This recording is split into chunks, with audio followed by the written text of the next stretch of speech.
Hello, everyone, and welcome to EnTrust Expert Interviews, where we cover topics such as connected medical devices, cybersecurity, and various strategies to strengthen privacy across the entire medical ecosystem. My name is Egle Joneliunaite. I am from Future Needs, and we are leading dissemination, communication, and exploitation activities in the EnTrust project. In this episode, we are joined by Manso from Particle. Thank you for joining us, and Particle is one of the use case partners in the project. How are you, Marco? All is good, thank you, Egle. Good morning, and happy to be here for the interview. Great.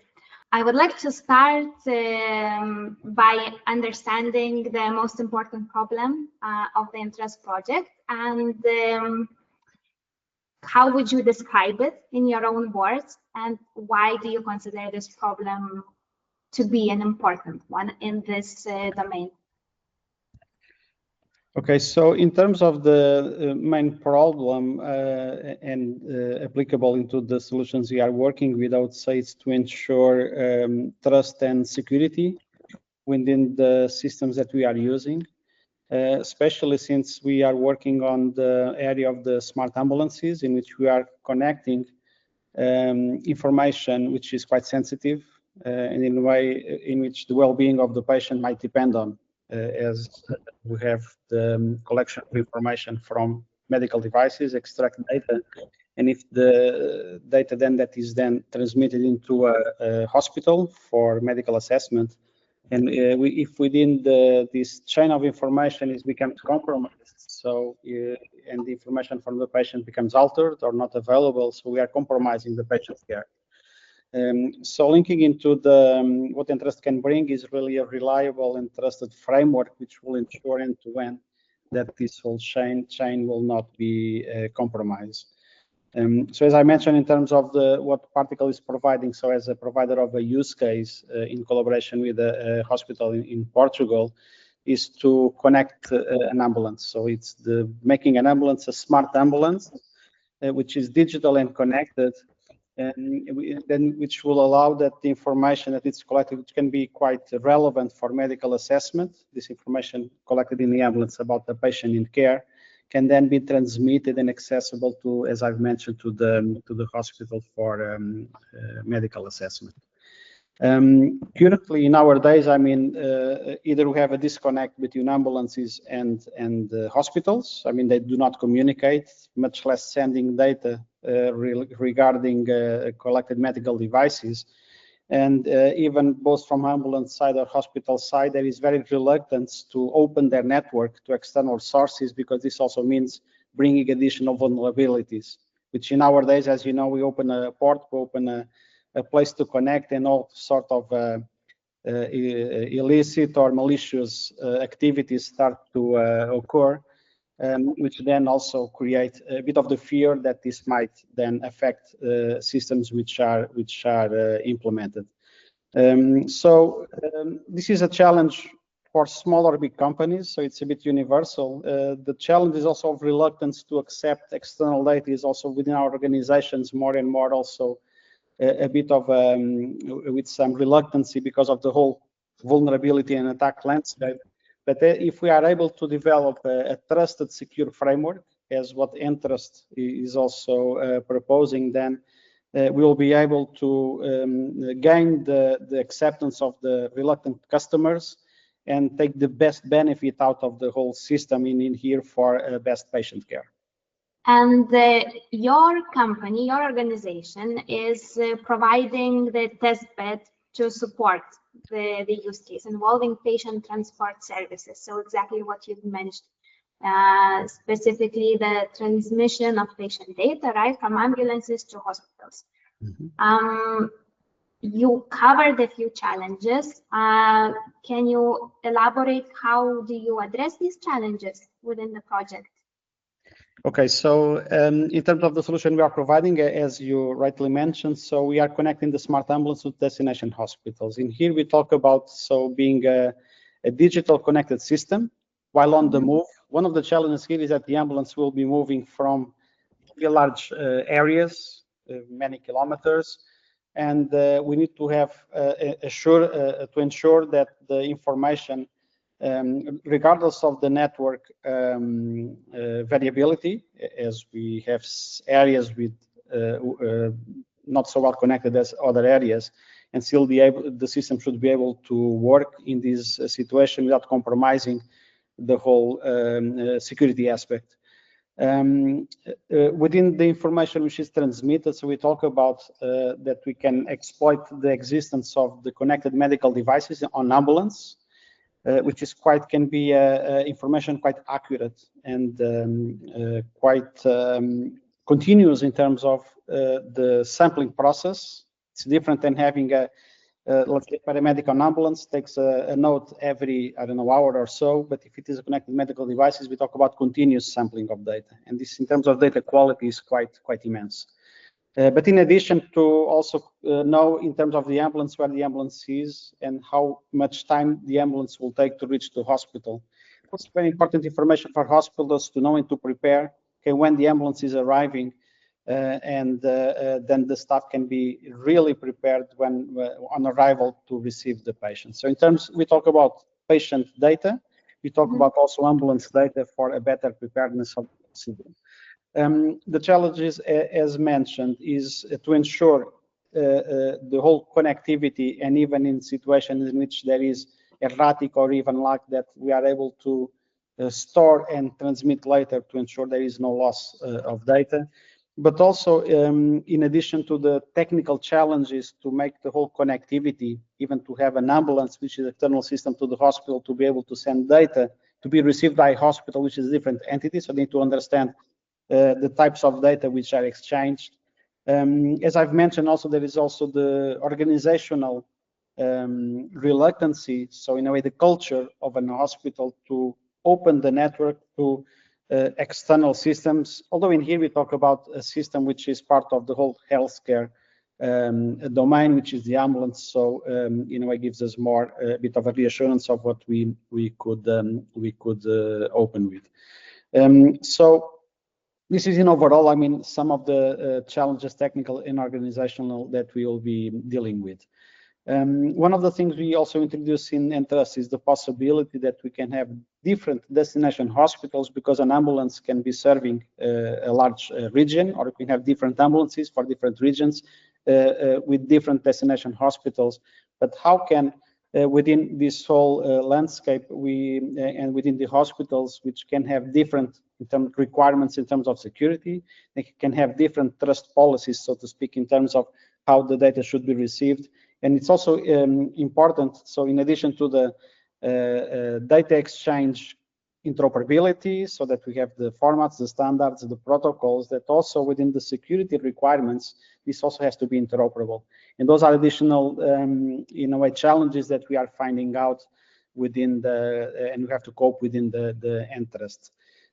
So in overall, I think I've mentioned already, so also the reluctance of hospitals to receive data from external sources. In a way, again, EnTrust to ensure a reliable framework, so that then these systems can accept the information which they can trust, and EnTrust gives this assurance.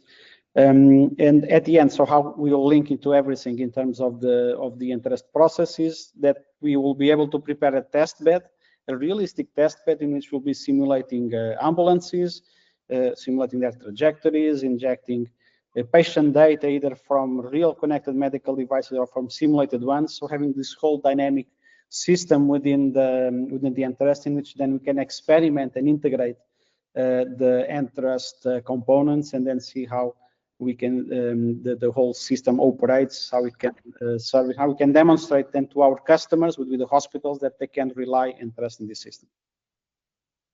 Okay, and you're mentioning connected medical devices within the ambulance, right? Can you tell us? Can you name some of the connected medical devices within the ambulance, so the audience can understand? Because we often say system, devices, but what is it exactly? What are we talking about? Okay, yeah, it's a good point. So the connected medical device you can talk about, it's typical things like what we see in the movies or in the series, in which you have a patient and next to the hospital bed, this would be an ambulance, you have this kind of a monitor which keeps monitoring of the patient, what we call vitals, which we talk could be the blood pressure, could be the heart rate, the time to breathe, so the respiratory rate, but also the pulse oxygenation, which is now with COVID has become quite known. We talk about the vitals, which means are the very important signals from a medical perspective in which we can assess the well-being of a patient instantly. So, and if you have a high blood pressure or a low pulse oxygenation, we know there is an issue. And then there's the kind of a medical attention urgent that needs to be taken. So what we are proposing here is that it's not just being on a hospital bed to be monitored, because we can also have a monitoring during transport, and the situation of a patient during transport can change quite a lot. And then we can have this also monitoring points throughout trajectory, and we have remote medical teams which can observe how the patient is evolving, and especially when they are handed over to the hospital, from the ambulance to the hospital, that also the monitoring data points can be kept and can be used then for later assessment. So connected medical devices, it's these kind of things that we use to monitor the patient well-being.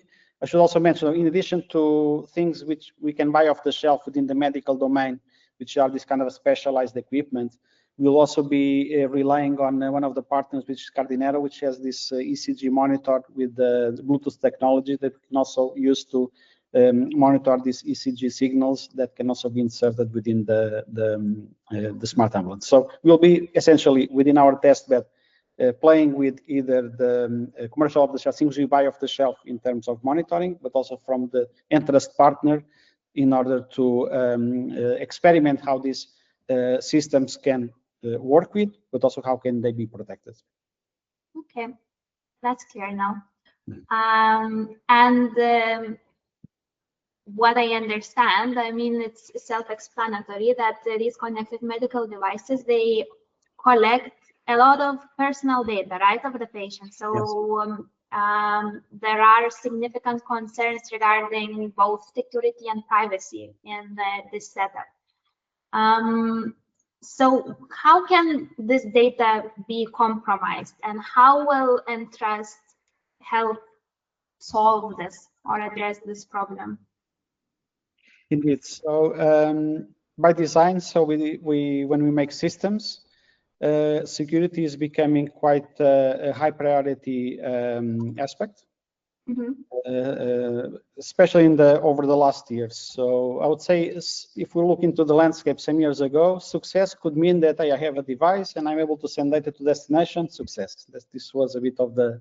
But then we found, or the manufacturers found out that between the source and the destination, there's a lot of people in between, which not all well intended, which wants to look into the data, extract, even manipulate. So then the concerns with security have become quite common, and every day we see about security breaches, issues, compromising the availability of systems. So then security becomes also now embedded in the manufacturing of systems, especially in the systems which are now more recent.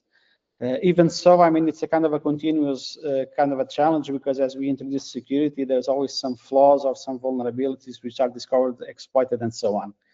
I was mentioning is we build a system, and by design we introduce security. So we hide the data by using, say, encryption, ways to hide the data from unintended use. We define authentication, authorization mechanisms, allowing that only people which are authorized to look into that data can see, and these mechanisms we have in place. The issue is that still, either if someone has physical access to the device, or someone very skilled which can enter into a network and can alter either the software from the medical device or from any pieces of software components, then they can introduce malicious functionalities, and the whole thing becomes again compromised.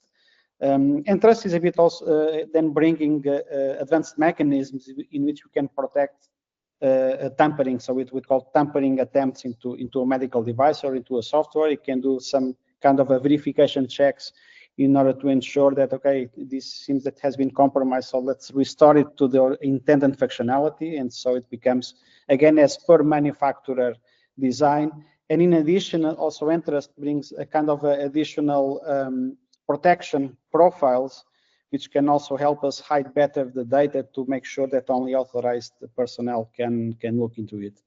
The final aspect, in addition to this whole kind of advanced system for ensuring integrity, ensuring that things are kept confidentially, is also the ability to perform what's called conformity certificates, in order to also ensure that, okay, if I'm an auditor and I want to check how is the working of the system, so that I can have some assurance and some reporting which tells me, okay, this is working as intended. Which is quite something interesting in terms of the overall landscape, which within the healthcare domain is becoming quite regulated and quite constrained. And so we need to keep up also with these kind of additional requirements to make sure that we have a working and secure system. Can you elaborate a bit on the main highlights, the main findings from your use case and from your demo, the one that you're working on?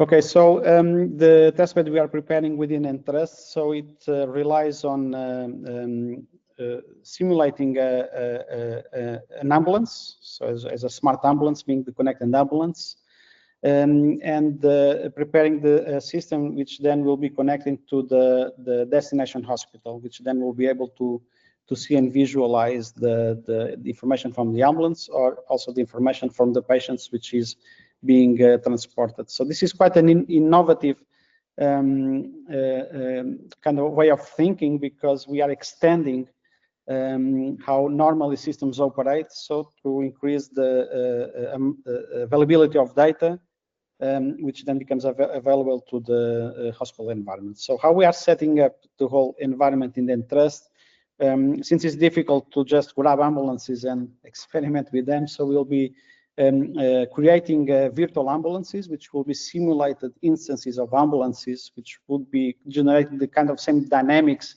as a real ambulance from the perspective of the system we want to test within EnTrust. So we talk about creating a kind of a autonomous sort of entity, put in a kind of a simulator box, which will then generate signals, which could be the ambulance is moving, and the network as the ambulance is moving is also changing because of changing conditions, which will allow us then to experiment and test with a number of EnTrust functionalities. And as I'm so generating the dynamics of the ambulance, I also simulating a patient. And as I've mentioned, this could be either we could go to a real connected medical device connected to the system, extract vitals from a volunteer, or also simulating patient data, which would then be put into the system. So in a way, the smart ambulance would behave in the same way, the simulated one, very similar to a real ambulance, generating the dynamics. Which then we then prepare the destination part of the system, which is available to the destination hospital.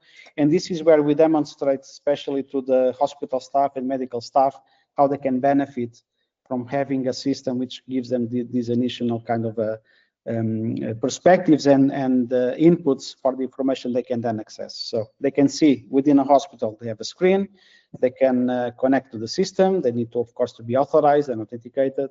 They open the list of patients which are being transported. They can see the ambulance, time to arrive, what is the condition of the patient, and within the whole EnTrust framework, which will then give us the additional assurance of trust and security. So in a way, this is a bit of what we'll be preparing within EnTrust. As I said, I mean, we use a simulation environment, but preparing a sort of something which very realistically can transmit how the system can behave. Okay, that's very interesting. Maybe my final question would be more personal. So why is it important for you personally be involved in such a project like EnTrust? EnTrust is a challenging project from a solution provider, as what we are doing. So, we've been always very concerned with ensuring a secure system, and also which can be trusted by customers.